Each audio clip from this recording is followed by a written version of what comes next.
Ողջույն իմ սիրելի հետևորդներ ջան,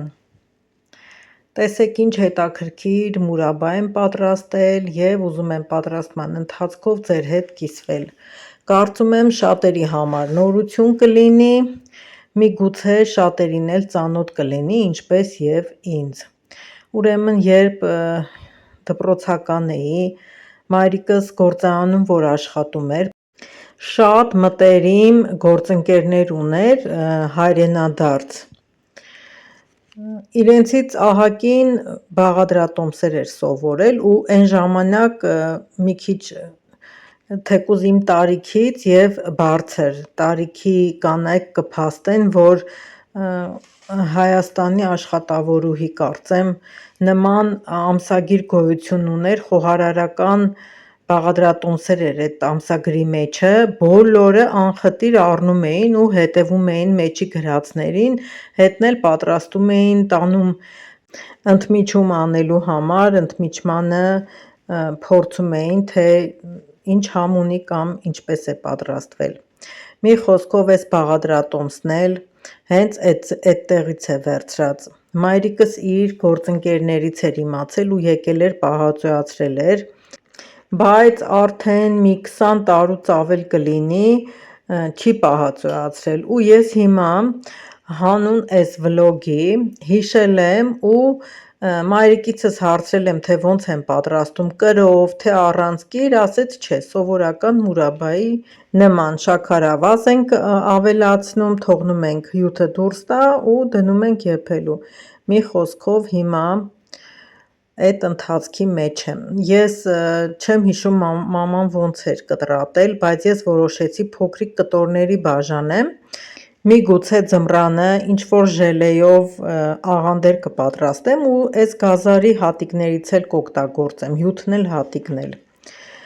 ուրեմն գազարի չափը ընդհանրապես կարևոր չի, թե ինչպիսի չափի է, ինչ չափի է, մեծ կլինի մանր կկտրատեք, մանր կլինի հենց այդպես կկտրատեք, դուք կընտրեք կտրատելու ձևը, միայն թե այսպես այս գաթա նախշելու գործիքով ավելի գեղեցիկ է ստացվում,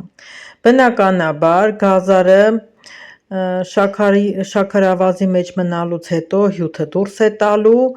և դնելու ենք գազին եփվելու, հիմա դրա համար ես իրիկունե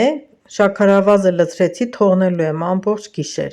ինձ մոտ 1.5 կգ գազար է, ավելացրել եմ 1.5 կգ շաքարավազ, ահա սիրելիներս լույսը բացվել է, տեսեք ինչքան հյութ է դուրս տվել, դեռ ամբողջությամբ շաքարավազը չի հալվել, հիմա սա դնելու եմ գազին և սպասեմ եռա, թողնելու ենք գազարը եփվի, այստեղ ես մոտավորապես եփել եմ 30 րոպե,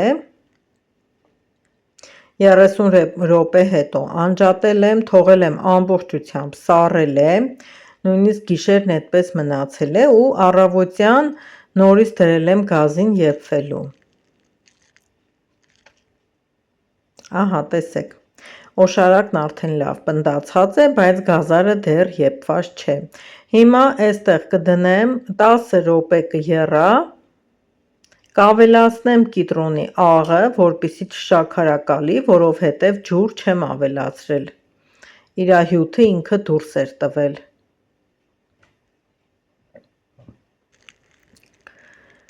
կես թեյի գդալի չափով կիտրոնի աղ եմ ավելացնում, մի լավ խառնում ենք, եռալուց հետո երբ 10 րոպեն լռանում է, անջատում ենք ու թողնում ենք ամբողջությամբ սառի, արդեն անցավ 10 րոպեն, տեսեք օշարակն էլ արդեն պինդ է, հիմա կլցնեմ, կթողնեմ կսառի, այդտեղ կտեսնեք, թե ինչպիսին է, ահա սիրելիներս սա վերջնական տեսքն է, թե գազարի, թե օշարակի, տեղավորում եք ձեր ցանկացած նախընտրած բանկայի մեջ, ոնց որ ձեզ հարմար կլինի, դուք պետք է մտածեք, թե բացելուց ինչպես եք օգտագործելու կամ մեծի մեջ եթե լցնեք, այդքան կօգտագործեք, թե ոչ, ես նախընտրեցի այսպիսի պուճուր բանկաներ, 300 գրամանոց են,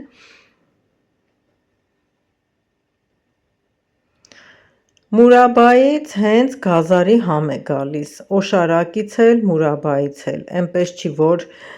կիտրոնի աղը չեզոքացրել է համը կամ եփել է համը փոխվել է, մի խոսքով համեղ է ստացվել։ Հիմա բանկաները լցրեցի, այստեղ էլ մի քիչ բաց գույնի ամանի մեջ կլցնեմ, որպեսզի տեսնեք գույնը ինչքան վառ է։